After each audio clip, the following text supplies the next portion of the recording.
अवसर जाने गई शंभु मातु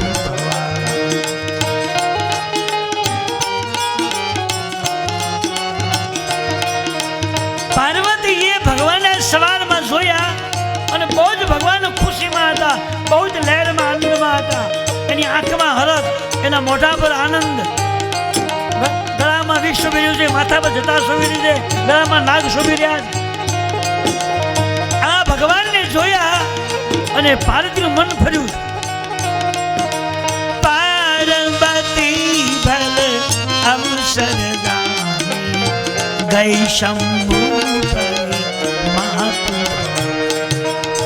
ભગવાનની પાસે ગયા અને પગમાં પડીને પગે લાગ્યા. જાય બંદી પદ બંદન સંતમ ભાગ આસન. અતિ આનંદથી પગે લાગ્યા, પગમાં પડી ગયા. વામ ભાગ હર આસન દીના. આના મહાદેવજી, આનો આ કૈલાસ, એના એ પાર્વતીજી સતી અવતારમાં હતા. તે સન્મુખ શંકર આસન દિનહા. આજ પગે લાગ્યા તો વામ ભાગ હર આસન બાજુમાં થવાય. તો પહેલી વાત એ કે પાર્વતી શું કામ પગે લાગ્યા, ત્યાં આજ કેમ પગે લાગ્યા? આજ પાર્વતીના મનમાં વિચાર આવ્યો કે મારો દેવ મહાદેવ આજ બહુ આનંદમાં છે. કોઈ પણ સ્ત્રીઓએ એના પતિની આગળથી કોઈ વાતને જાણી હોય, કોઈ પણ વાતને પૂછી હોય, કોઈ પણ વાતને જાણવાની જિજ્ઞાસા હોય તો ક્યારે પૂછાય, કેમ પૂછાય, કઈ રીતે પૂછાય, એની પદ્ધતિ બતાવી.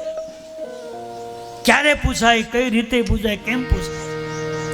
બોલો, બરાબર ખુશીમાં આનંદમાં હોય એ વખતે હાથ જોડીને સ્ત્રી પૂછે કે મહારાજ આનો મને આ જવાબ જોઈએ છે, તમે મને આપી શકશો? બોલો, હસતા હસતા ગોતી દઈને તમને આપી દે. બોલો, નશામાં હોય ને ખોટામાં હોય ને તમે પૂછો તો ઝઘડો થાય, બીજું કઈ થાય. ક્યારે પૂછાય, કેમ પૂછાય. પાર્વતી ભલે અવસર, સમયને જોવાનો. સમય જોઈને તમે જો કાર્ય કરશો ને તો કોઈ તકલીફો નહીં આવે. બોલે આગળ ફરી ન હોય, માંડ માંડ ઘર હાલતું હોય, તમે એવો પાંતરનો હાર બનાવો તો ક્યાંથી બનાવી દો? એવી હઠ ન કરાય, એ ભૂલ નથી. સગવડતા હોય તો બરાબર છે, પછી ખોટી વિવાદ નહીં કરવો જોઈએ. વાતે વાતમાં હું કરો તો બધી ધમાલ થાય, બીજું કઈ થાય. એટલે પાર્વતીના પ્રસંગથી તુલસી કહે છે કે પાર્વતી ભલા સમયને ઓળખીને ચાલો. સમયને પેલા સમજી લો, સમય કેવો છે આપણો અને આપણી સગવડતા છે કે નહીં, એ કામ બહેનોનું છે, આ બહેનોનું છે. અને કોઈ પણ ખર્ચ કરે તો બહેનો ધ્યાન રાખે, ધ્યાન રાખવું જ જોઈએ, તો જ ઘર હાલી શકે. આડે ધડ મને વાપરતો તો ખાલી થઈ જાય. તો આખું કેમ બધું હલાવો કહી દીધું. બધી જગ્યા પર લક્ષ્ય રાખવાનું. પાર્વતીજી પગે લાગ્યા એટલે મહાદેવજીને થયું કે ગયા અવતારમાં મેં એને સામે આસન આપ્યું હતું, આખો જન્મ બદલાઈ ગયો, ઉપાસનાઓ કરી લીધી, અમારી પત્ની માટે યોગ્ય બની ગયા છે. એટલે વામ ભાગર આસન દીના બાજુમાં બેસાડી દીધા. બેસાડી પાર્વતી બેઠા અને બેઠા પછી ભગવાનની અસર થઈ ગઈ અને મન ચકંડેલ છોડ્યું છે. બેઠી સમીપ દેખી હર્ષાઈ. બાજુમાં જગ્યા મળી હતી, હરખ સાથે પાર્વતી બેસી ગયા. મારો અધિકાર મને આજ મળી ગયો છે. જેને મારો ત્યાગ કરી દીધો હતો એ બધો ત્યાગ હવે વયો ગયો છે. મારો હક મને મળી ગયો છે, અધિકાર મને મળી ગયો છે. એટલે હરખ સાથે બેસી ગયા. હરખની સાથે બેઠા એટલે ભગવાનનો જે વિચાર હતો એ સતીના મનમાં આવી ગયો છે. અત્યારે ભગવાનના ઉપર હાસ્ય શેનું હતું, ખુશીમાં કેમ બહુ હતા. આજે કેમ, આજે વહેલી સવારમાંથી ભગવાન નિત્યક્રમથી બેઠા હતા. તે મનમાં એવો વિચાર આવ્યો કે આજે મારે રામકથા ગાવી છે. ઘણા ટાઈમથી રામકથા નથી બોલ્યો, હવે મારે કથા ગાવી છે. પણ કથા સાંભળાયો કોણ, સંભળાવી કોને? બોલ્યું તો છે પણ સાંભળનાર વ્યક્તિ હોવું જોઈએ ને, કોને મને સંભળાવે? હવે કથા બોલવાની ઈચ્છા જે હતી એની બાજુમાં પાર્વતી બેઠા. એટલે પાર્વતીના મનમાં પ્રશ્ન જાગ્યો. એટલે બેઠા હતા, ઊભા થયા. ભગવાન સામે આમ ફરી ગયા, હાથ જોડ્યા. મહારાજ, તમારી પાસે બેઠા પછી મને એક સારો વિચાર આવ્યો છે. શું? પૂછી લઉં? હા પૂછી લો. શું પ્રશ્ન છે? મહારાજ, તમારી બાજુમાં બેસવાથી મારા વિચારનું પરિવર્તન થયું છે અને મને વિચાર આવ્યો છે કે રામ કોણ છે? એક રામ અવધેશ કુમારા, તિન્હ કર ચરિત વિદિત સંસાર. તમે જે રામ રામ 24 કલાક ગાઓ, એ રામ કોણ? તમારા મનમાંથી વિચાર હાલી રહ્યો છે રામ કથા ગાવાનો, એ રામ કોણ? જેની કથા લખાણી છે, તમે જેની કથા ગાઓ, એ રામ કોણ? જંગલમાં જે ઋષિમુનિઓ રામ રામ જપે, એ રામ કોણ? અયોધ્યામાં રાજા દશરથને ઘરે બાળક રૂપે જન્મ લીધો, એ રામ કોણ? વેદોમાં નીતિ નીતિ કહીને જેની પ્રશંસા કરી, એ રામ કોણ?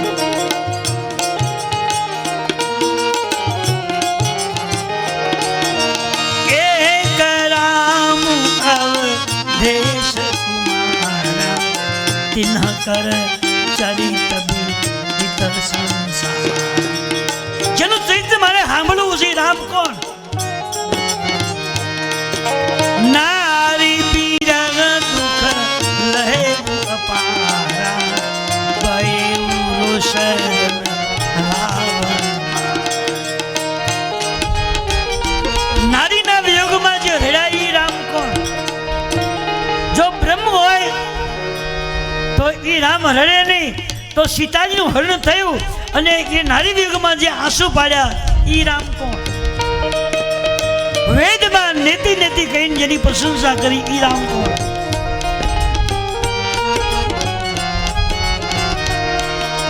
નારી પીરગ દુઃખ લહે અપારા, ભયુ રોશન રાવણ.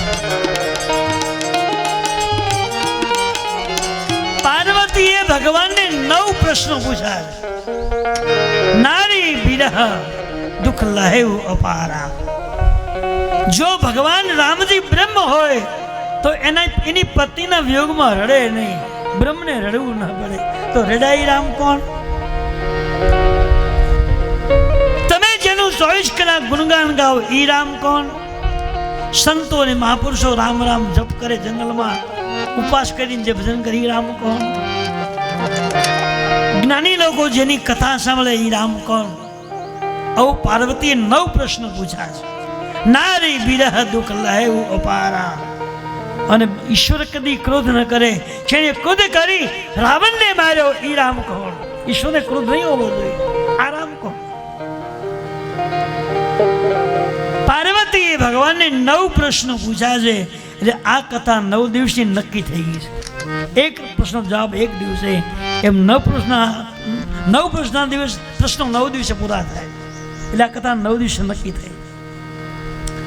ભગવાન શિવજી મહારાજ પાર્વતીને કહે છે, દેવી તમે મને પૂછ્યું કે રામ કોણ? મને બહુ જ આનંદ આવ્યો છે, બહુ ખુશી થઈ રહ્યો છે. રામ કોણ એ જાણવું એક મહત્વની વસ્તુ છે. બોલો દુખી શ્યામ બાપાની.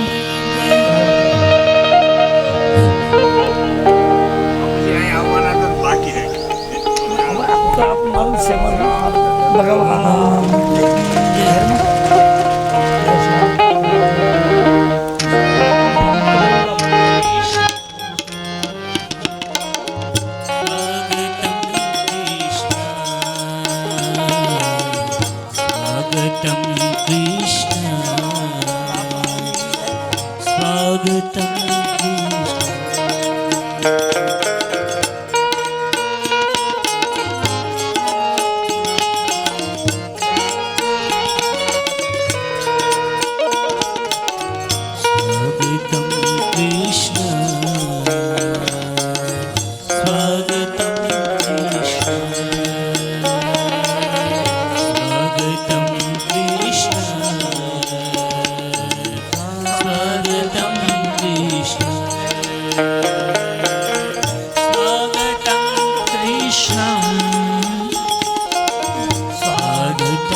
બોલો દુખી શ્યામ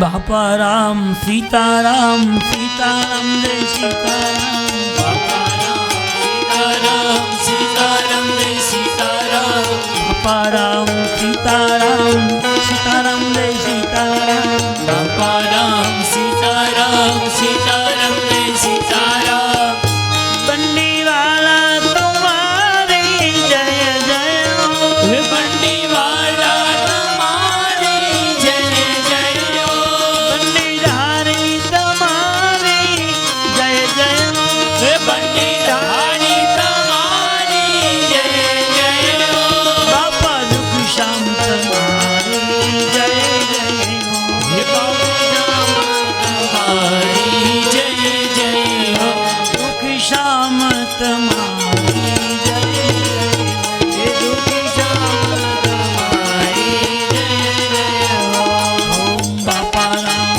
સીતારામ સીતારામ જય સીતારામ હે બાપા રામ સીતારામ સીતારામ જય સીતારામ બાપા રામ સીતારામ સીતારામ જય સીતારામ હે બાપા રામ સીતારામ સીતારામ જય સીતારામ બોલો રામચંદ્ર ભગવાન શ્રી દુઃખી શ્યામ બાપાની જય આપણા પરમ વંદનીય મહાપુરુષ એવા શ્રી દુઃખશ્યામ બાપા જેમનો તપસ્થળી જાગનાથ મહાદેવ છે ત્યાં આગળ નવનિર્મિત મંદિર નવું બન્યું છે 3 દિવસની પ્રતિષ્ઠા છે અને આપણા બધા પર જેનો ખૂબ આશીર્વાદ છે હું ઘણી વાર કહું છું કે આ બધો આશીર્વાદ દુઃખશ્યામ બાપાનો છે અને એણે પ્રેરણા આપી અને મને ચાંગો કર્યો પહેલી કથામાં ત્યારથી આ કથા હાલે છે તો આપણે તો એના ઋણી છીએ અને એમાં કંઈ આમંત્રણનું મને જરૂર ન હોય તો પગી જઈએ ટાઈમ હોય એટલે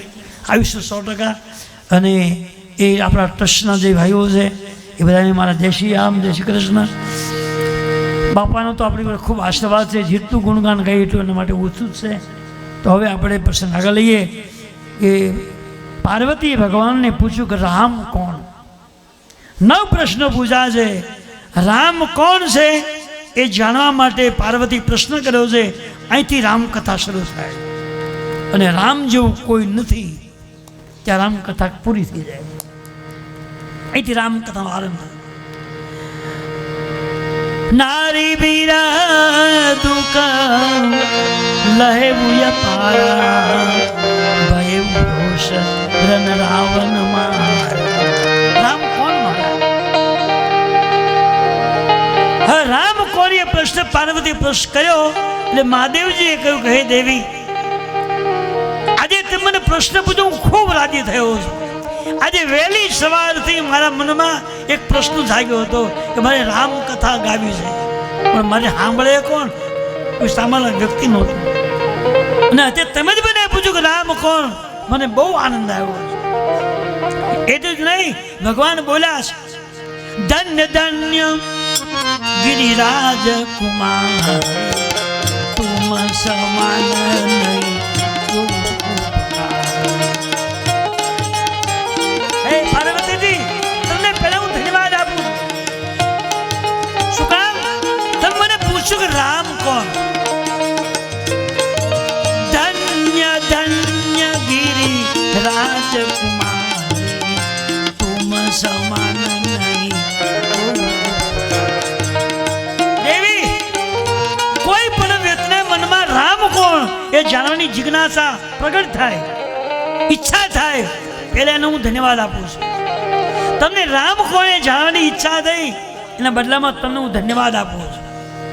કે દેવી, રામ કોણ એ જાણવું હોય તો પહેલા આખી રામકથાને સાંભળવી પડે. એકાંતમાં બેસી અને આખી રામકથાનો અનુભવ કરવો છે, એને બરાબર સમજવી પડે. સાંભળ્યા પછી સમજવાની. સાંભળવું તે બહુ હેલું છે, પણ સમજવું તે બહુ અઘરું છે. વાલા, સાંભળવામાં કંઈ વાંધો નહીં, અહીં મંડપ તૈયાર છે, સાંડો છે, 1 કલાક માઇકની વ્યવસ્થા, તમે બેઠો સાંભળે તમને એવી સુવિધા. સાંભળવું તે હેલું છે, પણ સાંભળેલી વાતને સમજવી તે અઘરી હોવું છે. સમજાય ક્યારે? કોઈ મહાપુરુષની આપણી પર કૃપા થાય અથવા મેં સવારમાં હમણાં જ કીધું હતું કે બીનું હરિ ભજન જાય જપજુગા. તમે યોગ સાધના કરેલી હોય, ક્યારેક ક્યારેક એકાંતમાં બેસીને ભગવાનના જપ કર્યા હોય, જો ભગવાન આપણને કે સતત બધું કામકાજ મૂકીને ભજનમાં બેસી જવું નથી કહેતા, પણ મહિને મહિને પૂનમ આવે, એકાદશીઓ આવે ને, 2 એકાદશી 1 પૂનમ આવે, ક્યારેક સોમવારી અમાસ આવે, સોમતી અમાસ, ક્યારેક ગ્રહણ આવે, ક્યારેક ગુરુ પુષ્પામૃત આવે, એક રવિ પુષ્પામૃત આવે, આ બધા યોગ આવે છે. અખંડ તમે ભજન ન કરી શકો તો મહિનામાં આવા યોગ હોય ત્યારે ટાઈમ કાઢી 2 કલાક ઉપાસના કરી લો, આખો મહિનો તકલીફ નહીં થાય, ભજન પૂરું થાય. યોગ હોય ને ત્યારે તમે જે ઉપાસના કરો ને એનું 100 ગણું ફળ છે. 1 માળા તમે ફેરવો તો 100 માળાનું પુણ્ય મળે, ખાલી 1 માળામાં. અહીંયા 2 વન ફેરવો તો ખાલી 10 માળા મળે. તમે ભગવાનના મંડપમાં બેસીને તમે માળા ફેરવો તો 10 માળાનું પુણ્ય મળે છે. અને કોઈ યોગ હોય જે દિવસે ગુરુ પુષ્પામૃત યોગ હોય, રવિ પુષ્પામૃત હોય, ગ્રહણ હોય, અથવા પૂર્ણિમા પર્વ હોય, રવિ યોગ હોય, એવા યોગમાં તમે ભજન કરો તો 1નું 100 ગણું પુણ્ય. 1 માળા એ 100 માળા, 1 યજ્ઞમાં 100 યજ્ઞ, 1 પાઠમાં 100 પાઠ. વિષ્ણુ સહસ્ત્રનો 1 પાઠ કરો તો 100 પાઠનું પુણ્ય મળે છે. પણ યોગને ગોતીને બેસવું મહત્વનું. મહિનામાં 2-3 યોગ આવે છે. તમે તમારે પણ હું જાણીને કામ, તમને ભગવાને બધું આપ્યું છે, એવું જરૂર આપ્યું છે, છતાંય કંઈક ખામી છે, ચિંતાઓ લાગુ પડી છે, કંઈ ને કંઈ તકલીફ આવ્યા કરે છે. એ તકલીફમાંથી બચવા માટે યોગને ગોતવો પડે છે. પણ દુઃખશામ બાપા એ જાગરણમાં હજી પણ પરંપરા શરૂ છે. હરિપુષ્પામૃત હોય ત્યારે યજ્ઞ હોય, ગુરુ પુષ્પામૃતમાં હોય, ગ્રહણોમાં હોય, સોમતી અમાસ હોય ત્યારે આ બધા યોગ છે. સંસારી માણસ 12 મહિના ઉપાસનાઓ ન કરી શકે, કારણ કે એ સંસારમાં રહેવાનું છે, કે સાધુ થોડા છે બધા, કાંઈ ચિંતા ન હોય તો બધું કરી શકે. આપણે આખો મહિનો ન બેસાય, પણ આવા યોગને ગોતીને કલાક કાઢીને જો તમે ભજન કરી લો તો આખું વર્ષ તમારું સુખી બની જાય, અનુકૂળ બની જાય. જોગ જુગતિ તપ મંત્ર પ્રભાવ. ઉત્તરકાંડમાં તુલસીદાસે લખ્યું છે કે આ યોગને જોઈને તમે મંત્ર જાપ કરો, તમારે ક્યાંય જવાની જરૂર નથી પડે. યોગને ગોતો. પંચાંગ હોય ને એમાં યોગ લખ્યા હોય, રવિ યોગ, પંચ યોગ, પછી સોમતી અમાસ, પૂર્ણિમા યોગ, ગ્રહણ યોગ, આ બધા યોગો પંચાંગમાં હોય છે. ન હોય તો આપણે બ્રાહ્મણને પૂછવું ભાઈ આ મહિનામાં કયો યોગ આવે, ઈચ્છા હોય તો પૂછજો, કરજો, થાય તો સારી વસ્તુ છે. દુઃખશામ બાબાએ તો બધાને ખૂબ લાઈનો આપી છે, અને ઘણા એમની 60% પર લોકો કરે પણ છે. આપણે અહીંયા આજે 36મી કથા છે. 36 વર્ષથી 9 દિવસ રામકથા ચાલે, સાંજે યજ્ઞ કરીએ છીએ. યજ્ઞ જે છે આપણા દોષને ધોવા માટેના છે. આપણે બહુ નસીબદાર. એક તો ચૈત્ર પવિત્ર મહિનો, પિતૃ મહિનો ગણાય, સાધનાનો મહિનો ગણાય. એમાં આવા બધા યોગો ભગવાને આપણને આપ્યા છે, કથા સાંભળવાનો મોકો. અને હું તો કેવું હવે વેકેશન પડી ગયું, એ ટેન્શન મટી ગયું, અને ભગવાને મહેરબાની કરી, કામકાજ કાંઈ છે જ નહીં, બધું લેવાઈ ગયું, પાણી નથી રહ્યું, હું બેઠા છે ઘરે બેહું બધું અહીંયા સારું આવીને કંઈ ઉપાધિ નહીં. 2 કોરથી પવન આવે ને હે ટાઈમસર ભોજન કરીને હાલતા જાય શહેર. યોગ યુક્તિ તપ મંત્ર પ્રભાવ. યોગને સમયને ઓળખી લો અને તમે જાપ મંત્ર કરી લો, પાઠ કરી લો. સમય જવા ન દેવો જોઈએ. અને યોગમાં તમે કોઈ પણ કાર્ય કરવું છે ને 100% ફળ પ્રાપ્ત થાય છે. ભૂલવું નહીં જોઈએ.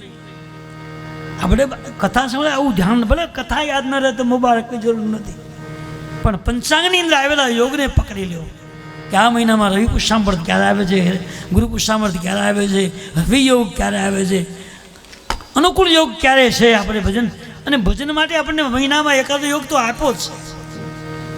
અને એ મહિનામાં તમે યોગની અંદર સારું કામ કરી લો તો આખો મહિનો ટેન્શન નહીં, કોઈ તકલીફો ન આવે, બીમારી હોઈ જાય.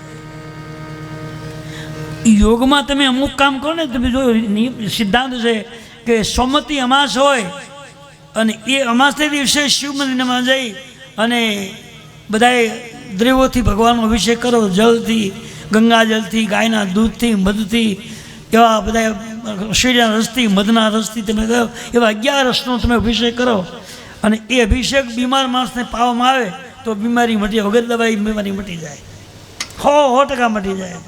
તમને વિશ્વાસ હોવો જોઈએ. વિશ્વાસ ન હોય તો એનો મટે નહીં, તો એ બધું માથે પડે.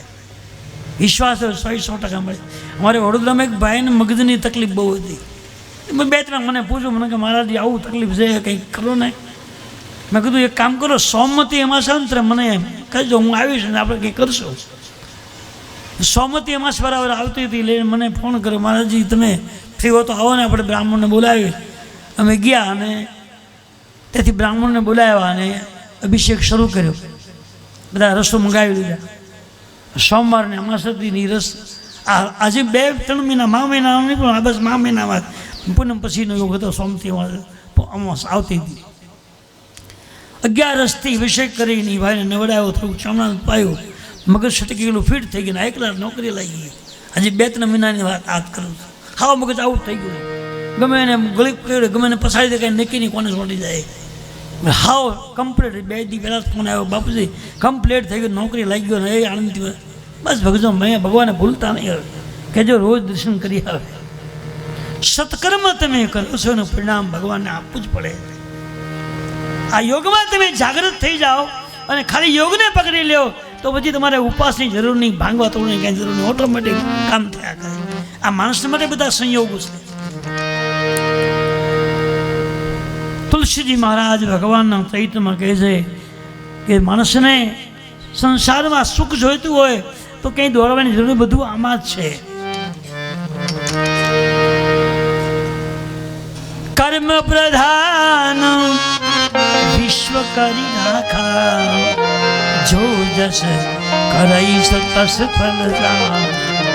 આ સંસારમાં જે માણસ સારા કર્મ કરે છે એનું ભગવાન ફળ સારું આપે છે. કોનું કર્મ નિષ્ફળ જતું નથી. એ સંસારમાં યોગ કર્મ માટે માણસને આ બધા ગ્રંથોએ જાગૃત કર્યા છે. મહાદેવજી અને સતીનો બેનો સમાચાર. સતી ભગવાનને પૂછ્યું કે રામ કોણ? ભગવાને કહ્યું કે શિવજી પાર્વતીજી રામ કોણ એ જાણવું હોય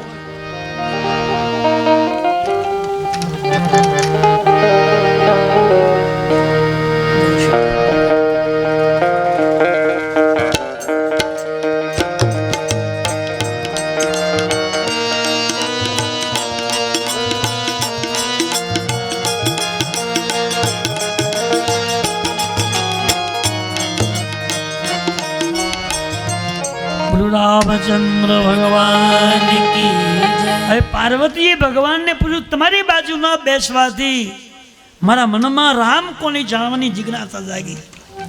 જો તુલસીજીએ લખ્યું છે કે આપણે કોઈની પાસે બેસવું જેના વિચારો સારા હોય, પવિત્ર હોય, એની બાજુમાં તમે જો બેસો તો તમારા વિચાર પણ પવિત્ર બની જાય, સારા બની જાય. આપણે કહેવત છે ને કે કાળિયારે ધોળીઓ બાંધો તો વાન ન હાન આવે છે, અસર થાય. એ કોની લાઈનમાં બેસવું એ લખ્યું છે. શિવજીની બાજુમાં સતી બેઠા અને એથી શિવજી રામકથા ગાવાની તમન્ના જાગૃત થઈ કે રામકથા મારે બોલવી છે. એની બાજુમાં પાર્વતી બેઠા એટલે તુરંત પાર્વતીનો વિચાર આવ્યો કે મારે રામકથા સાંભળવી છે. પગે લાગીને ઊભા થયા. ભગવાનને કહ્યું, પ્રભુ રામ કોણ મારે જાણવું. તો પહેલા ભગવાન એને ધન્યવાદ આપ્યો. ધન્ય ધન્ય गिरिराज कुमारी तुम समान नहीं को हितकारी. देवी पार्वतीजी તમને પહેલા હું ધન્યવાદ આપું છું. શું કામ? તમને તે રામ કોને જાણવાની ઈચ્છા થઈ એની બદલીમાં તમને હું ધન્યવાદ આપું છું. આ સંસારમાં જે વ્યક્તિને ભગવાનની કથામાં રુચિ જાગે છે, ભગવાનની કથા સાંભળવાનો પ્રેમ જાગે છે, એને ભગવાન મહાદેવજી ધન્યવાદ ધન્ય બનાવી દે છે. જાગૃતિ થવી એ જ મહત્વનું. ઈચ્છા થઈ ભગવાન પ્રત્યેની, એને ભગવાન મહાદેવજી ધન્ય બનાવી દે છે. ઈચ્છા ક્યારે થાય ખબર? તમને ભગવાનની કથા સાંભળવાનું મન ક્યારે થાય ખબર? તમે રોજ જાગીને જપ કરો, પાઠ કરો, રોજ તમારું નિત્યકર્મ બની જાય તો પછી તમને ક્યારેક તમારા ઉપર ભગવાનની પ્રેરણા થાય અને તમને એમ થાય કે મારે કંઈક કરવું જોઈએ, ટાઈમ મારો એવો થાય. તમારો પ્રયાસ હોય રોજનો તો પ્રયાસ એકવાર સફળતા આપે છે. પાર્વતીજી રામ કોણે જાણવું હોય તો પહેલાં આખી રામકથાને સાંભળવી પડે છે. સાંભળવું તે હેલું છે, પણ સમજવું બહુ અઘરું છે. સમજવું બહુ કઠોર છે.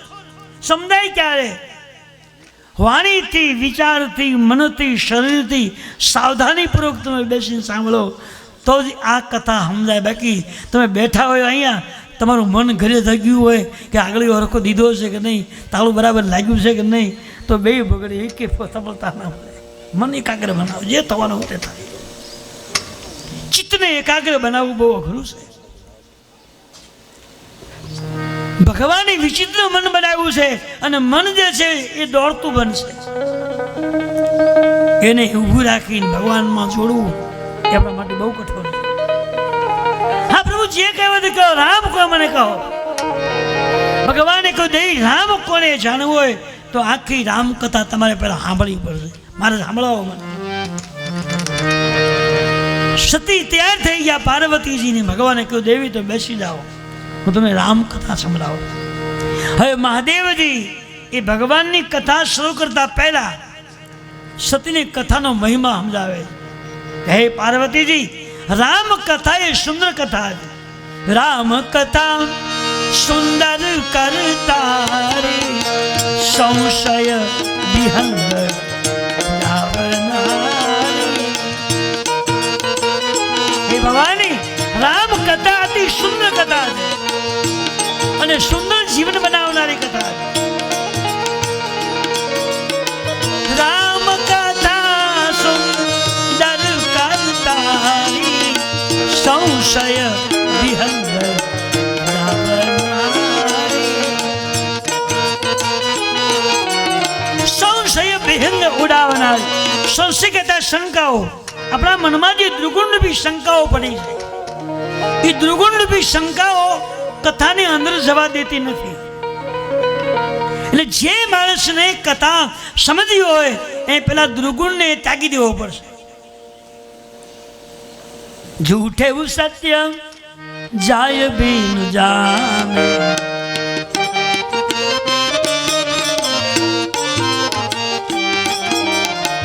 जीमी भुजंग बिनु रजू पहचाने.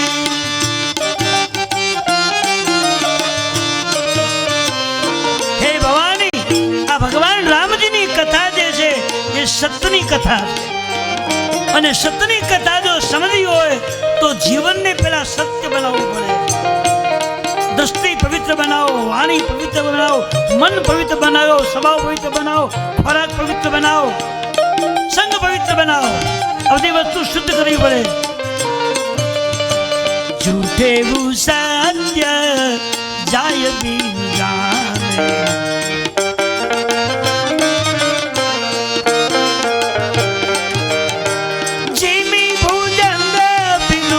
रजू पहचाने.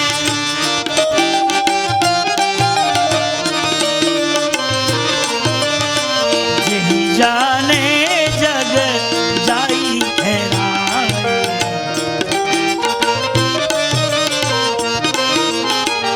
हे भवानी, આ સંસાર જે છે એ સપના જેવો છે. આ સંસાર સપના રૂપી છે. કેમ?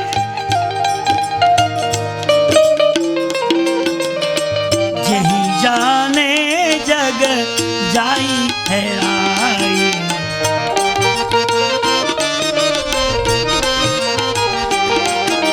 जागे जथा सपन ब्रह्म जाई.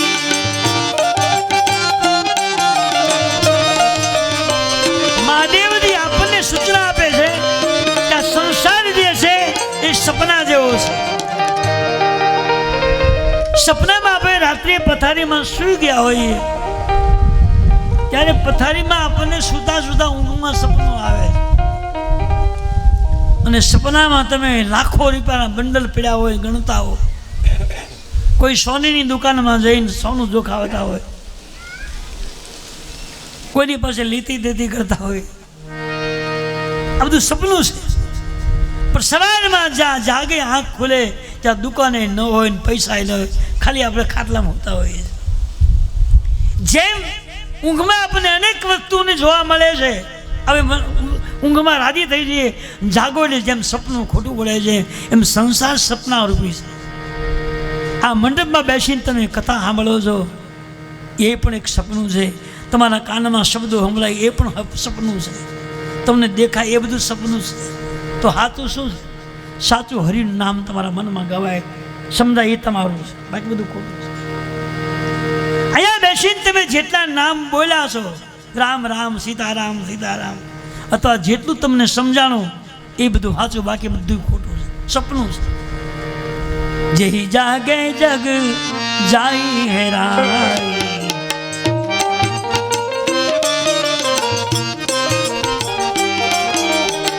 જાગે જથા સપન બ્રહ્મદા. હે પાર્વતીજી, આ સંસાર જે છે એ સપના રૂપી સંસાર છે. આપણી નજરમાં જે કંઈ દેખાય છે, આ મારું આ મારું, બધું સપનું. આપણી દ્રષ્ટિમાં જે કંઈ આપણને જોવા મળ્યું છે, જે કંઈ આપણને દેખાય, બધું સપનું છે. આ મારું ખેતર, આ મારી વાડી, આ મારા મકાન, આ મારા બાળકો, આપણું કાંઈ નથી. એ બધી ક્ષણિક વસ્તુ છે. ક્યાં સુધી મારું મારું કરવાનું? શરીરમાં જ્યાં સુધી પ્રાણ હોય ત્યાં સુધી આ ઘર મારું, આ દીકરા મારા, આ મિલકત મારી, આ વાડી બગીચો મારો, મહેલ મારો. શરીરમાંથી જેવા પ્રાણ ગયા છે ઉઠાવો, બધું પડ્યું જાય.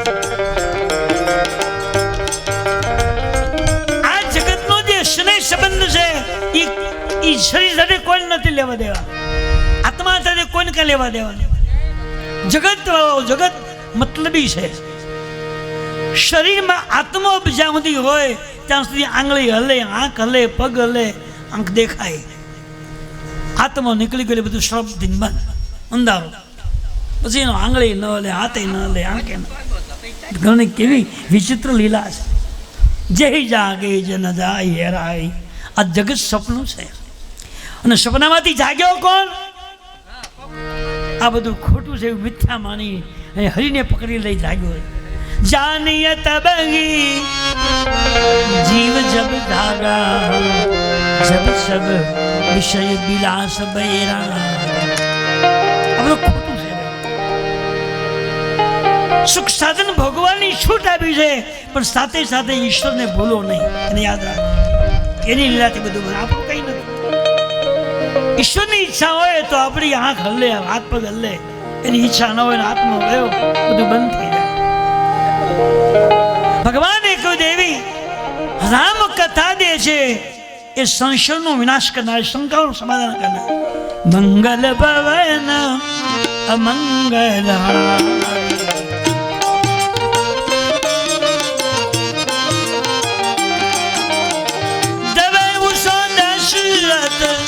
અધીર બિહારી.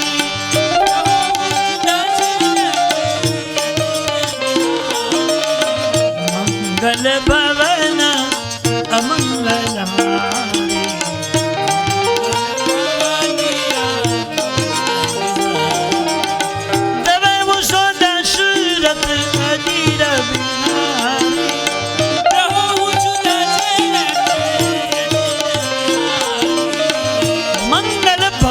અમંગલ હારી. આ ચોપાઈ આપણે રોજ ગાતા હોય, આપણે આવડતી હશે,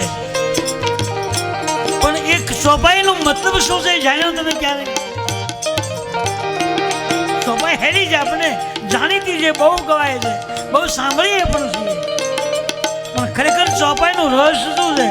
મંગલ ભવન અમંગલ હારી. ભવન એટલે આપણું રહેવાનું ઘર, જે ઘરમાં આપણું નિવાસ સ્થાન છે, જ્યાં રહીએ છીએ, એને ભવન કીધું છે. તુલસીજી કહે છે કે દેવી, જેના ઘરમાં રામાયણનો ગ્રંથ પડ્યો હોય, ખાલી ભલે ખોલ્યો ન હોય, અને જે ઘરમાં, જે મહેલમાં, જે મકાનમાં, જે ભવનમાં આ ભગવાનનો ગ્રંથ પડ્યો હોય, ત્યાં અસત્ય કદી આવી શકતું નથી. અસત્ય આગું રહે છે. અડધો કિલોમીટરમાં અસત્ય પ્રવેશ ન કરી શકે. એ રામાયણની તુલસી ગેરંટી આપે છે. ખાલી પડ્યું હોય અને પાઠ થતો તો સવાલ જ નથી. બોલ્યા રોજ સવારમાં જાગીને 5 સોપાઈનો પાઠ કરતો હતો. બેડો પાર થઈ જાય, માથાકૂટ ન રહે. મંગલ ભવને અમંગલ હારી. ભગવાનનું નામ, ભગવાનનું ચરિત્ર અમંગલનો નાશ કરનારું છે અને મંગલમય ફળને આપનારું છે. મંગલ એટલે સાચું, પવિત્ર, યોગ્ય, ઈચ્છિત ફળને આપનારું. 100% પરિણામ આપે છે. તમારી શ્રદ્ધા જોઈએ. મંગલ ભવન અમંગલ હારી, દ્રવઉસો દશરથ અજીર બિહારી. આવી રામજી, દશપુત્ર જે રામજીની દિવ્ય કથા છે. જે વ્યક્તિ આ ભગવાનની કથાને માને છે, સમજે છે, એ દેવી તમને ખૂબ ખૂબ ધન્યવાદ. તમને જે પ્રશ્ન થયો કે રામ કોણ, આ તમારા માટે તો ફાયદો છે જ, પણ હવે કથા જે બોલીશ એ જગત આખું સાંભળશે, સમજશે.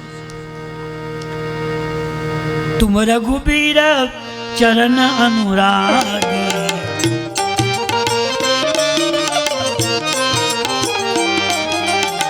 તુમ રઘુબીર ચરણ અનુરાગી, તુમ સમાન નહીં કોબુ ઉપકારી.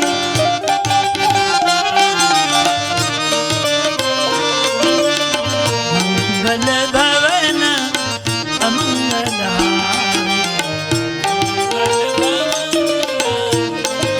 ભગવાન શિવજી પાર્વતીને કહે છે કે હે દેવી, રામ કથા એ સુંદર કથા છે અને સુંદર જીવન બનાવનારી છે. બીજી વાત, આ ભગવાનની કથા જે છે એ સતની કથા છે અને સતની કથાને જીવનમાં મૂકવી હોય, ઉતારવી હોય તો પહેલા જીવનને સત્ય બનાવવું પડે. સત્ય બનાવવું પડે. એક વાસણની અંદર દૂધ ભર્યું હોય, એક પાત્રમાં દૂધ ભર્યું હોય અને એ દૂધની અંદર તમારે એ છાશ ભરેલી હોય અને એમાં તમારે દૂધ ભરવું હોય તો શું કરવાનું? તો એ પહેલાં પાત્રને બરાબર સાફસૂફ કરી ઉટકી સાફ કરવું પડે. એમાં સેજે પણ છાશનો ડાઘ ન રહે, દુર્ગંધ ન રહે, એવી રીતે તમે સાફ કરી નાખો અને પછી તમે એમાં દૂધ જો ભરો તો એ દૂધ કદી બગડે નહીં, નિષ્ફળ ન જાય. સેજે તો ભાગ રહી ગયો હોય છાશનો તો એ દૂધ ફાટી જાય. એમાં શરીર છે, પાત્ર છે, એમાં અવગુણરૂપી છાશ પડી હોય તો સદગુણરૂપી કથા પ્રવેશ નહીં કરી શકે. જો કથાને તમે પ્રવેશ આપવો હોય, કથાને હૃદયમાં સ્થાન આપવું હોય તો આ શરીરને સાફ કરો.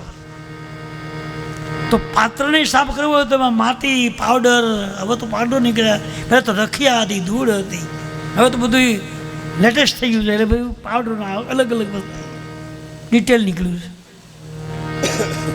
પણ એ પાત્રને જો સાફ કર્યો તો એ વસ્તુથી સાફ થાય, પણ આ માનવરૂપી પાત્રને સાફ કરવા શું કરવાનું? આને જો સાફ કરવું હોય તો તમારા સંસારિક વ્યવહારમાંથી સમય કાઢી અને સવારે અડધો કલાક બેસી પ્રભુના જપ કરો.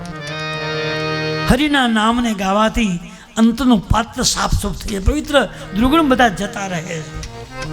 એક જ દવા છે, એક જ ઈલાજ છે. સારો વિચાર, સારું વર્તન, સારી વાણી, સારી દ્રષ્ટિ, સારો સંગ એ હરિનામથી થાય છે. જો આપણને ભગવાને 24 કલાકનો ટાઈમ આપ્યો છે, 12 કલાક દિવસના અને 12 કલાક રાતના, 24 કલાકનો ટાઈમ આવ્યો. 8 તેરી 24, 3 ભાગ પાડો, 8 કલાક થાય. એમાં 8 કલાક જે છે એ તમે બહુ કામકાજ કર્યું હોય, બહુ પોટકા ફેરવ્યા હોય, બહુ ધમાલ કરી હોય, જે થાકી ગયા હોય, એ થાક ઉતારવા માટે, આરામ માટે 8 કલાક નીકળી. બરાબર? તમારા આજીવિકા માટે જે કંઈ તમે મહેનત મજૂરી કરો છો, એનો થાક લાગ્યો હોય, એ થાકને મિટાવવા માટે 8 કલાક ઊંઘી જવાનું. તમે જો રાત્રિ તમે ઊંઘી જાઓ 5-6 કલાક, એટલે આખું શરીર હળવું ફૂલ થઈ જાય, આવો થાક ઉતરી જાય. એ કેટલું તાકાત ઊંઘમાં હશે, તમે ક્યારેય વિચાર કર્યો કરો? દવાઈ લેવી ન પડે, આરામમાં એવી શક્તિ છે. તુલસીદાસજી લખે છે કે 24 કલાકમાંથી 8 કલાક તમારા એ પ્રવૃત્તિ માટે, ઊંઘવા માટે કરનાર. 8 કલાક જે છે તમારા એ તમારી મહેનત મજૂરી અને જીવન ચલાવવા માટે કંઈક પુરુષાર્થ કરવો પડે, કંઈક કમાવવું પડે, કંઈક મહેનત કરવી પડે, એના માટે 8 કલાક કાઢી નાખો. કેટલા નીકળી ગયા? 24 ને 16 નીકળી ગયા ને, 8 તેરી 24, બાકી કેટલા રહ્યા? હિસાબ કરતા જાઓ. હું તો ભણેલું નથી બહુ.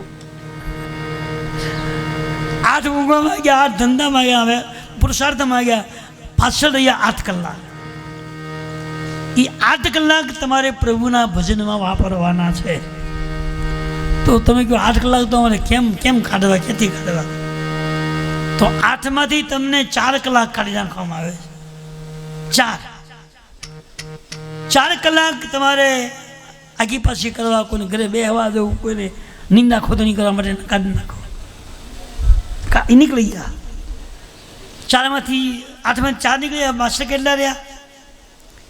4 રહ્યા ને પાછા. એ 4 કલાક સવારમાં વહેલા જાગી પ્રભુની ઉપાસના કરો. અને 4 કલાકે વધુ લાગતા હોય તો 2 કલાક હજી ઓવર ટાઈમમાં કાઢી નાખો. કાઢી નાખો આડું ઓવર ટાઈમમાં. પાનપટ્ટી, માવા બાવા ખાવા, જે કહે તો આડું જવું કરો. કેટલા 2 કલાક રહ્યા ને? 2 કલાક ભગવાનના ભજન માટે આપો. અને 2 કલાક વધુ લાગતા હોય તો 1 કલાક આપો. અને બાલકામાં લખ્યું છે કે 1 ઘડી આધી ઘડી આધી મેં પુનિયાદ તુલસી સંગત સાધકી કતે કોટી અપરાધ. તુલસીજી આપણને કેટલી છૂટ આપી. 24 કલાકમાંથી 1 જ કલાકનો ટાઈમ આપણે આપ્યો. 1 કલાક તમે બેસી હરિનું ભજન કરો તો 24 કલાક આપણું ચાર્જિંગ થઈ જાય. નબળો વિચાર, નબળું વર્તન, નબળી વાણી, નબળો દોષ આપણા મગજમાં નહીં આવે અને તમારું મન ભગવાન એકાગ્ર બની જશે. 1 કલાકનો ટાઈમ. અને 1 કલાક એ વધુ લાગતો હોય તો એમાંથી છૂટ આપી છે. 1 કલાકમાંથી અડધી કલાક કરો. 1 ઘડી આધી ઘડી અડધી કલાક બેસીને પ્રભુનું ભજન કરો. 24 કલાકમાંથી અડધી જ કલાક માટે પ્રભુને વાપરવાનું કીધું. અને અડધી કલાકે વધુ લાગતો હોય તો એમાંથી અડધી કલાક 5 કલાક. 1 ઘડી આધી ઘડી આધી મેં પુનિયાદ. આ લખેલી વાત છે બાલકાનંદની વાલા, ઘરની વાત નથી કહેતો. 5 કલાક પ્રભુનું ભજન કરો. એ ખાલી ભગવાનનું ભજન પૂજન કે સ્તુતિ પ્રાર્થના. તો 5 કલાક એટલે 5 કલાક કેટલી મિનિટ થઈ? 5 કલાક મિનિટ કેટલી મને બહુ યાદ નથી. એમ સમજે 60 મિનિટે કલાક થાય ને, 30 મિનિટે અડધી કલાક અને 15 મિનિટે 5 કલાક. 24 કલાકમાંથી 15 મિનિટ ભગવાન પાસે સ્વસ્થતાથી બેસી જાઓ. સવારમાં નાહી ધોઈ મન ફ્રેશ બનાવી એકદમ મનથી એકદમ નિર્મળ બની જાઓ. અને ભગવાનનો દીવો અગરબત્તી કરીને આંખને બંધ કરી ભગવાનના મન જોઈન્ટ કરી દો. જે ઠાકોરજી બેઠો છે તાર લગાવી દો. તમે ભગવાન એક બની જાઓ. મારો ભગવાન ક્યાં બેઠો? પછી તમે ચિત્ર ભગવાનના લગાડાવો. ભગવાનની મૂર્તિ કે અમથી નથી બનાવડાવી. એ મૂર્તિમાં ચિત્રને લગાવવા માટે બનાવી છે. ભગવાન કેમ ઊભા છે, એનું મોઢું કેમ છે, એનું હાસ્ય કેવું છે, એની ગળામાં શું પહેર્યું છે, એના હાથમાં શસ્ત્ર કયું છે, એનો હાથ પગ કેમ છે, એ અવલોકન કરવાનું. જો બધાએ ભગવાનના શસ્ત્રો અલગ અલગ, કોઈના હાથમાં મોરલી હોય તો કોઈના હાથમાં ધનુષબાણ હોય, તો કોઈના હાથમાં ગદા હોય તો કોઈના હાથમાં ચક્ર હોય, કાંઈ નક્કી નહીં. તમને આમાંથી જે ગમતું હોય એ મૂર્તિ પસંદ કરો, એને પકડી લો. નિષ્ફળતાની સફળતા મળશે. 24 કલાકમાંથી ખાલી 15 મિનિટ માણસ જો ધ્યાનમગ્ન બની અને ભગવાન થઈ એકાગ્ર બની જાય તો જીવન ક્યારે બગડતું નથી. ભગવાન એના પર પૂરેપૂરું ધ્યાન આપે. ભગવાન શિવજી પાર્વતીને કહે છે, હે દેવી, રામ કથા એ સુંદર જીવન બનાવનારી છે. એ જ નહીં, આગળ કીધું, રામ કથા કલી બીટપ કુઠા. રામ કથા જે છે કલિયુગની કુંવારી છે. કુઠાની કુંવારી. કુંવારી જેમ ઝાડવાને લાકડાના ટુકડા કરી શકે છે એમ જીવનના દરેક પાપનો નાશ કરવા માટે રામકથા કુહાડી છે.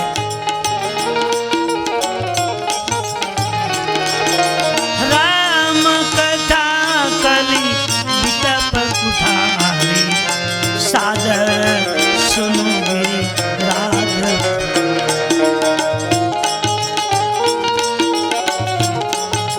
રામ કથા કલી બીટપ કુઠારી.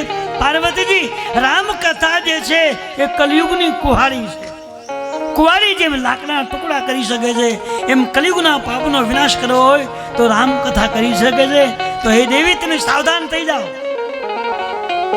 રામ કથા કલી બીટપ કુઠારી સાવધાન સુનો રાજકુમારી. તમે સાવધાન થઈ જાઓ. પણ શબ્દ શિવજી શું બધો કરો રાજકુમારી. શું કામ એવું કીધું છે? સાંભળે જ છે એની કીધું રામ કોને એમ બધું એવું કહેવાનું શું જરૂર છે? પણ ભગવાનને બીક લાગી છે કે ગયા અવતારમાં એ સતી હતા, આનો અમારો કૈલાસ હતો, એનો એ કથા બોલવાનો હું હતો, એના એ સતી હતા. ત્યારે હું કથા કહેતો હતો તો ધ્યાન વિમાનમાં ગયું, મારી કથા ફોગટમાં ગઈ, નિષ્ફળ ગઈ. એટલે આ વખતે પહેલા સાવધાન થાય પછી જ તો વાત કરો. તમે સાવધાન બનો પછી જ કહે છે. પાર્વતીએ કહ્યું પ્રભુ વાત બરાબર છે, આગલા અવતારમાં મારી ભૂલ હતી, મારું મન વિમાનમાં ગયું, એ કથામાં મારું મન લાગ્યું નહોતું. એટલે મહારાજ તમારી સાધના ઉપાસના કર્યા પછી મારા મનના દોષ બધા હટી ગયા છે, પવિત્ર બની ગયા, શુદ્ધ મન બન્યું છે. અને એ રીતે તમે મને એમ કીધું બેસો હું કથા સાંભળાવો, અને આવતે મેં તમને પૂછ્યું કે રામ કોણ? એટલે હવે વાંધો નથી. એ સમયમાં એ વખતે તમે મને એમ કીધું બેસો હું તમને રામકથા સંભળાવું. મારી ઈચ્છા નહોતી, તમે મને પરાણે બેહાડી હતી. અને આજ મેં પૂછ્યું કે રામ કોણ? વાત એટલો પ્રશ્ન એટલો છે. જ્યારે માણસના મનમાંથી પ્રશ્ન જાગે, પ્રશ્ન ઉદ્ભવ થવો જોઈએ. તમે આટલી બધી કથા સાંભળી ક્યારે પ્રશ્ન તમને ઊભો થયો કે આનો આમ કેમ થાય એમ? તમે પ્રશ્ન કોઈ દી કર્યો છે? એટલે મેં કોઈ નહીં સાંભળ્યું, કોઈ મને પૂછ્યું હોય. હા એમ કે પીઠ તકલીફ બહુ છે, ઘરમાં હરખાય નથી, બીમારી બહુ છે, કંઈક ઇલાજ બતાવો ને. પણ રામાયણમાંથી તમે ક્યારે એમ પૂછ્યું નથી કે આનો મતલબ શું થાય? એ તો હું હાંકી રાખો ને હાલ જાય. તમે કોઈ મને એમ પૂછ્યું નથી કે આનું શું કરવાનું? હું તો ગમે ત્યાં જાઉં તો મને અમુક પ્રશ્ન લઈને જાઉં. જાણકાર મને પૂછ્યું કે આનો મને એક ભાઈ મને પૂછ્યું કે દશરથજીની કેટલા ભાઈઓ હતા? દશરથજીની ભાઈઓ કેટલા હતા? ભાઈ રામાયણમાં ક્યાં આવતું નથી, પણ છતાં હું તમને 15 દી પછી કહીશ. કોઈ ભાતવાને ગોતવા પડે ને, અનુભવી માણસે ગોતવા પડે કે આ પછી પ્રશ્ન ક્યાંથી મળ્યો કેમ છે જાણવું પડે ને, પછી કહેવાય. ઉતાવળથી તો બોલાય નહીં, ખોટું હોય તો ગયેલ તમે ગપ્પા માર્યા, એ ખોટું બોલાય નહીં. એમ પ્રશ્ન તમને જાગે, જિજ્ઞાસા થાય તો રામ કૃપા થઈ સમજી લેવાની. એટલે 36 વર્ષનો ગાળો થઈ ગયો, પણ તમારા ગામમાંથી કોઈ મને એમ ન પૂછ્યું કે આનું આમ કેમ કરવું એમ પૂછે. તમે સાચું કહી દો. કોઈ મને ઘણા એમ પૂછે કે આનું શું કરજો, આ ઘરમાં છોકરાનો હરકાર, આ છોકરો બીમાર બહુ મગજ કામ કરતો, તો આપણને જે ફાવે આપણે કે આમ કરો તો મટી જશે, મટી જાય.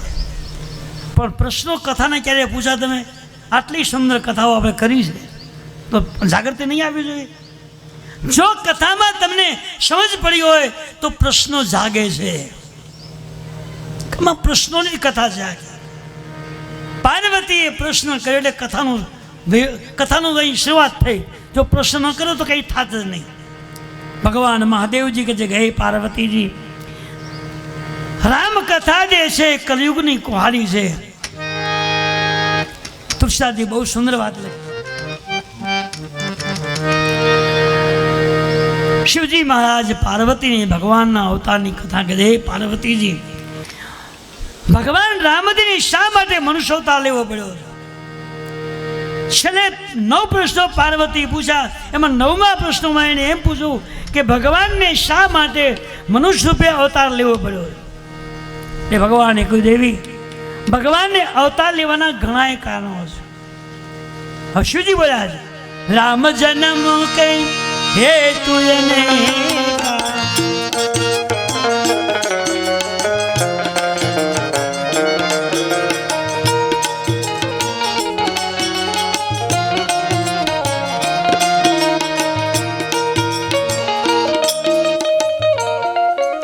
રામચંદ્ર ભગવાન કી જય. આપણા દુખશ્યામ બાપુના પરમ સેવક એવા જીવણભાઈ મિસ્ત્રી, જે કાનજીભાઈના નાના ભાઈ છે, અને અમે જાગનાથમાં જ્યારે કથા કરી શરૂઆતમાં, ત્યારે કાનજી બાપા અમારા મુખ્ય યજમાન હતા, આગેવાન હતા. અને એ કથાનો માહોલ જે હતો એ તો બધી આખી જૂની વસ્તુ હતી. અને દર વર્ષે આ જીવણભાઈ પણ અહીંયા આપણી કથાનો નિમંત્રણને માન આપી અહીં પધારે છે, અને મારું સ્વાગત દર વર્ષે કરે છે. એના પર ભગવાનની ખૂબ કૃપા છે, ખૂબ એને ભગવાન સુખી બનાવે અને આવા સારા કામ કરવાનું ભગવાન તક આપે.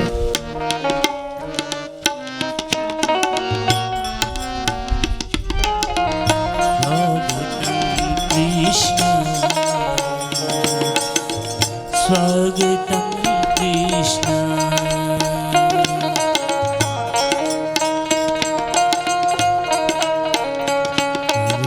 સ્વાગતમ સ્વાગતમ કૃષ્ણ સ્વાગતમ કૃષ્ણ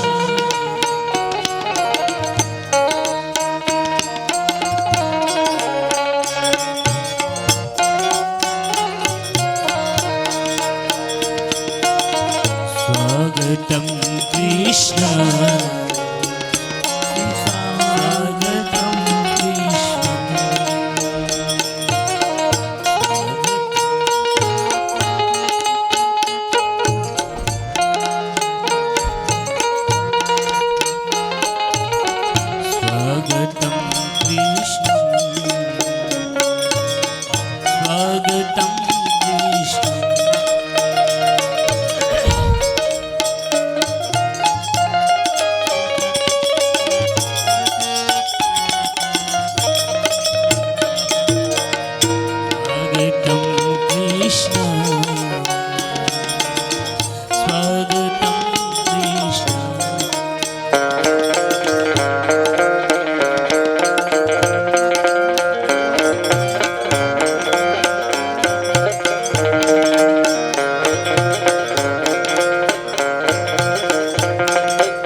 ભંડારીયાના મિસ્ત્રી પરિવાર કાનજી બાપાના પરિવારના સભ્યો આમ તો સુરત આપણે અંબિકા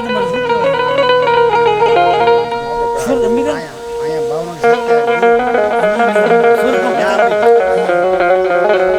કામરેજ 4 રસ્તા પર લાલજી બાપાની ત્યાં કથા હતી મારી અને અમારો ઉતારો કાનજી બાપાના ઘેર હતો.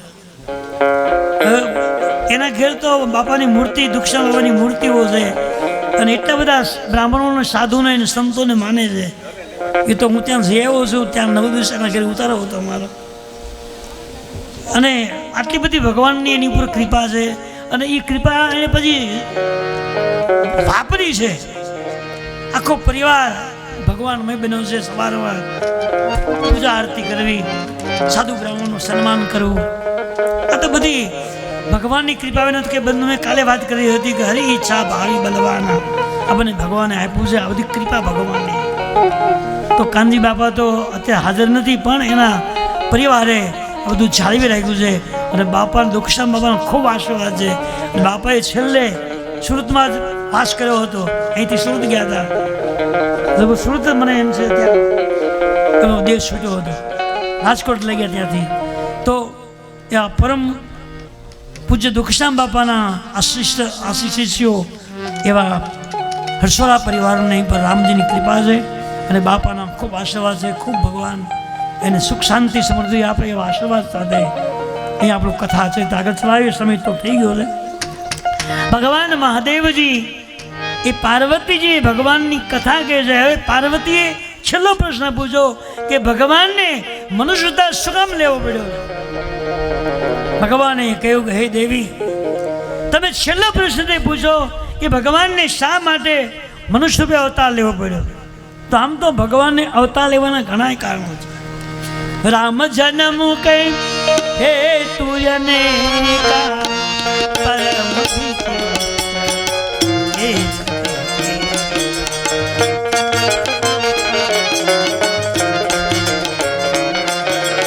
ભગવાનને અવતાર લેવાના ઘણા હેતુ ઘણા કારણો છે. એક એક કારણ એક ખીચડી આવે. કયું કારણ કેવું ને કયું ન કેવું એમાં મારી મતિ કામ આપતી નથી. કયું કારણ બોલું કયું ન બોલું, કયું કેવું ને કયું નહીં કેવું એમાં કઈ સમજણ પડતી નથી. જન્મ એક દુઈ કહે વખાણ સા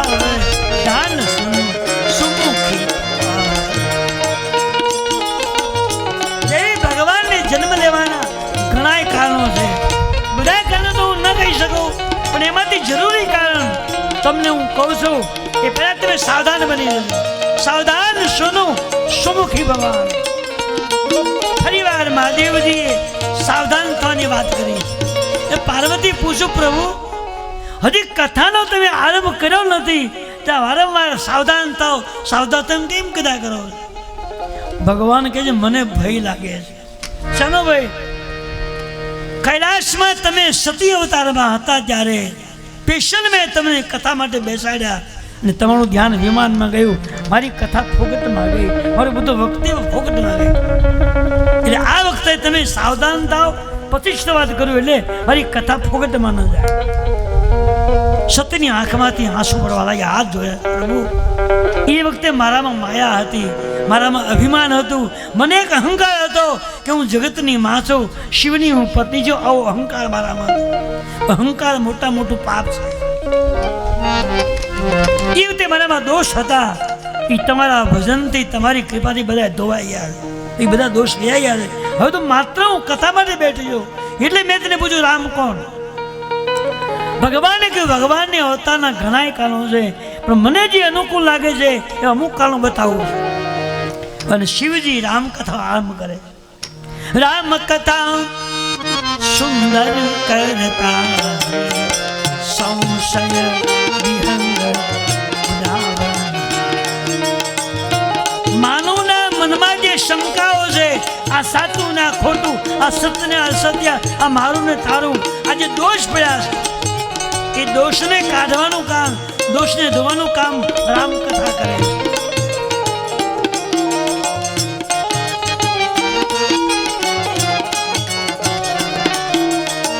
મને કામના સિદ્ધિ નર પાવા જો હરી કથા કપટ. દેવી, આ ભગવાનની કથા કોઈ કપટનો ત્યાગ કરી અને જો ગાય તોની મનોકામના પરિપૂર્ણ થઈ જાય. 100% મનની ઈચ્છા તૃપ્ત થઈ જાય.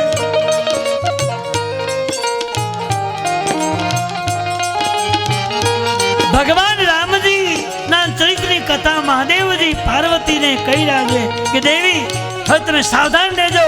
ભગવાનને શા માટે અવતાર લેવા પડ્યા છે એ ભગવાનના અવતાર ચરિત્રની કથા કહું છું. મહાદેવજી કથા કહે છે, પાર્વતીજી કથા સાંભળે છે. ક્ષેત્ર કૈલાસનું છે. એથી રામકથાનો આરંભ થયો છે.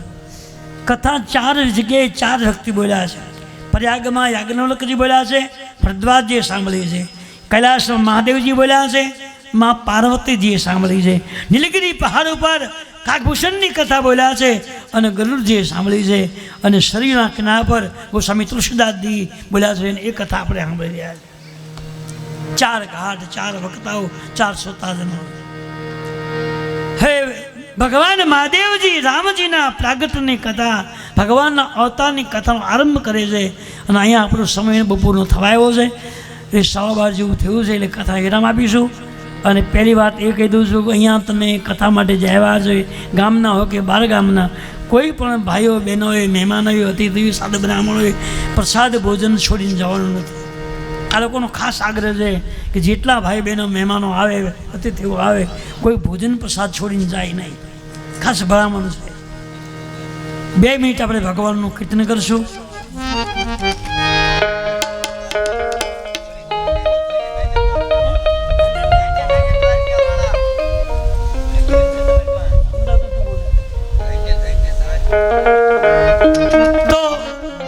ભગવાનની આ કથાને આપણે વિરામ આપતા પહેલા ભગવાનનું આપણે કીર્તન 2 મિનિટ કરીશું. પછી બધાય ભાઈ બહેનોએ અહીંથી જે બોલાય પછી આમ ઉતાવળની શાંતિ ભોજન કરે. ભોજન તમારા માટે જ બનાવ્યું છે અને સેવકો સેવા માટે ઊભા છે.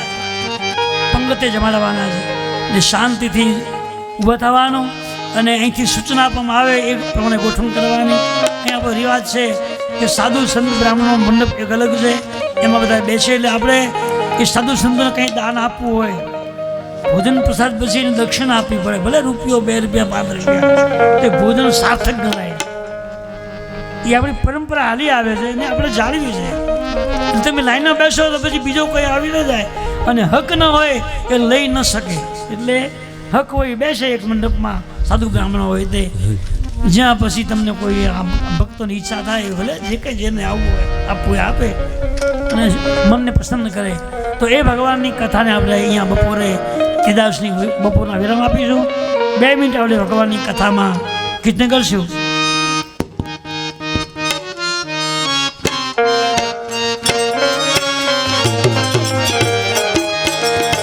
ધન્ય ધન્ય એ દ્વારકા વાળા સુંદરવર શામળિયા. એ ધન્ય ધન્ય દ્વારકા સુંદરવર શામળિયા. ધન્ય ધન્ય દ્વારકા વાળા સુંદરવર શામળિયા. એ ધન્ય ધન્ય દ્વારકાવાળા સુંદરવર શામળિયા. રાજા રાજા ધીરાજ રૂપાળા સુંદરવર શામળિયા. એ રાજા રાજાધિરાજ રૂપાળા સુંદરવર શામળિયા.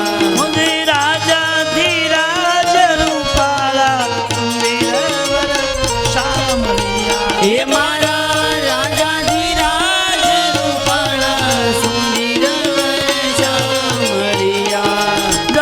રાજા ધીરાજ રૂપાળા સુંદરવર શામળિયા. હે મારા રાજાધિરાજ રૂપાળા સુંદરવર શામળિયા. ધન્ય ધન્ય દ્વારકા સુંદરવર શામળિયા. હે ધન્ય ધન્ય દ્વારકાવાળા સુંદરવર શામળિયા.